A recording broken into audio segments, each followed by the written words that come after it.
Hello, কি অবস্থা সবার? আজকে আমাদের হচ্ছে ফিউচার পারফেক্ট টেন্স।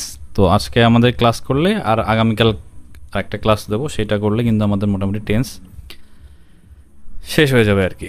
তো যারা ক্লাসগুলো সবগুলো করেননি বা এটা প্রথম যারা দেখছেন তাদেরকে বলবো যে আপনারা একটু ওই টেন্সের শুরু থেকে ক্লাসগুলো করে দেখেন। আমি মানে গ্যারান্টি দিয়ে বলবো যে আপনারা আর জীবনেও কোনো দিন ভুল হবে না। আর এরপরে ওই যে স্ট্রাকচারের নিয়ে একটা আলাদা একটা ক্লাস দেবো, দেখবেন যে ওইটা দিয়ে মানে স্ট্রাকচার সবগুলো মনেও থাকবে, কোনোদিন আর মুখস্থ করতে হবে না। আমাদের এই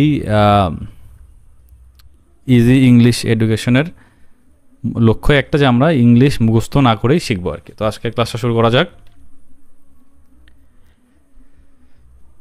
তো পারফেক্ট টেন্সে আমরা জানি কি সবসময় ভার্বের পাস্ট পার্টিসিপল ফর্ম বসে, সেটা এখন যে কোনো ইয়াতেই হোক, টেন্সেই হোক। তো এখন হচ্ছে যে আমরা বলছিলাম যে শুধু শ্যাল আর উইল বসাই দিলে কিন্তু আমাদের মানে প্রেজেন্ট টেন্সের সাথে শ্যাল উইল বসাই দিলে কিন্তু আমাদের ফিউচার টেন্স হয়ে যায়।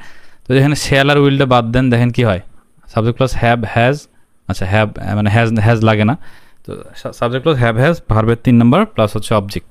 তো এটা কি হয়, প্রেজেন্ট পারফেক্ট টেন্সের কিন্তু রুল হয়। তো এই ফিউচার টেন্সে আর কি লাগে না, হ্যাভ হলেই হয়, হ্যাজ লাগে না।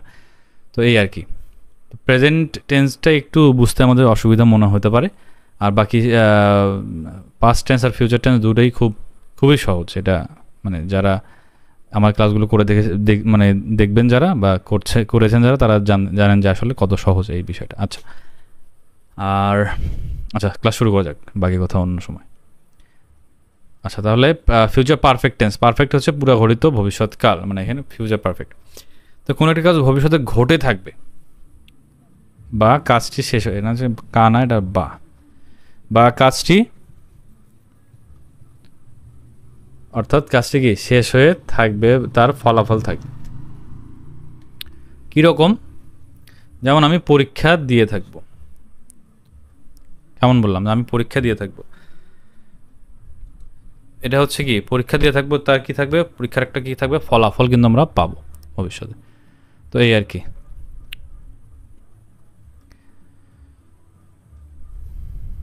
তাহলে কি হলো, সাবজেক্ট প্লাস শ্যাল হ্যাভ অথবা উইল হ্যাভ ভার্বের 3 নম্বর ফর্ম প্লাস হচ্ছে অবজেক্ট। তাহলে I shall have eaten rice, আমি ভাত খেয়ে থাকবো। I will have eaten rice, আমি ভাত খেয়েই থাকবো, মানে এটা মানে খাবোই, এরকম একটা বিষয়। তাহলে ওই আগের মতো সেম, আইয়ের সাথে শ্যাল হ্যাভ উইল হ্যাভ দুইটাই হবে, শুধু শ্যাল হ্যাভ আর শ্যাল হ্যাভ এই দুটা স্বাভাবিক ক্ষেত্রে ব্যবহার করা হয়, আর উইল হ্যাভ হচ্ছে কি দৃঢ় প্রতিজ্ঞার ক্ষেত্রে ব্যবহার করা হবে, এই আর কি বিষয়। আর বাকি সকল ক্ষেত্রে কি will have, he she it you they, এগুলো কি উইল হ্যাভ। তাহলে আই শ্যাল হ্যাভ ইটেন আছে, আমি ভাত খেয়ে থাকবো। উই শ্যাল হ্যাভ ইটেন আছে, আমরা ভাত খেয়ে থাকবো। আচ্ছা, এখানে ভাতটা বাদ দিস। আচ্ছা, ইউ উইল হ্যাভ ইটেন আছে, তুমি ভাত খেয়ে থাকবে। They will have eaten rice, he will have eaten rice, she will have eaten rice, it will have eaten rice, Rahim will have eaten rice, Rahim ভাত খেয়ে থাকবে।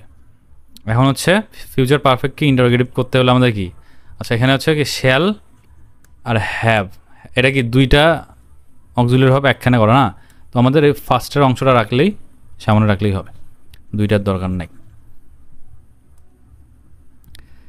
তাহলে shall I have eaten rice, আমি কি ভাত খেয়ে থাকবো। তো আমি কি বলছিলাম যে আমাদের এই অক্সিলারি ভাব যদি সামনে বসে আমরা প্রশ্ন করি তাহলে কি বোঝাবে, মানে এটা কোন ধরনের প্রশ্ন করার ক্ষেত্রে, ইয়েস অথবা নো দ্বারা প্রশ্ন করার ক্ষেত্রে আমাদের এটা বুঝাবে। তাহলে আমি কি ভাত খেয়ে থাকবো, হ্যাঁ অথবা না। তো এখন shall we have eaten rice, আমরা কি ভাত খেয়ে থাকবো। Will you have eaten rice, তুমি কি ভাত খেয়ে থাকবে। Will they have eaten rice, তারা কি ভাত খেয়ে থাকবে। Will he have eaten rice, সে কি ভাত খেয়ে থাকবে। Will she have eaten rice, সে কি ভাত খেয়ে থাকবে। Will it have eaten rice, ইহা কি ভাত খেয়ে থাকবে। Will Rahim have eaten rice, রহিম কি ভাত খেয়ে থাকবে। তো এটাকে আমাদের কি বলে নেগেটিভ করতে হলে কি, ওই যে শ্যালের পরে নট বসাই দিলেই হবে। I shall not have eaten rice, আমি ভাত খেয়ে থাকবো না। তাহলে we shall not have eaten rice, আমরা ভাত খেয়ে থাকবো না। You will not have eaten rice, তুমি ভাত খেয়ে থাকবে না। He will not have, she will not have, it will not have, Rahim will not have, Rahim will not have eaten rice, Rahim ভাত খেয়ে থাকবে। আর একটা জিনিস কি, আমাদের হোয়াট ডাব্লিউএইচ কোশ্চেন দ্বারা যদি প্রশ্ন করি তাহলে কি, what shall I have eaten, আমি কি খেয়ে থাকবো।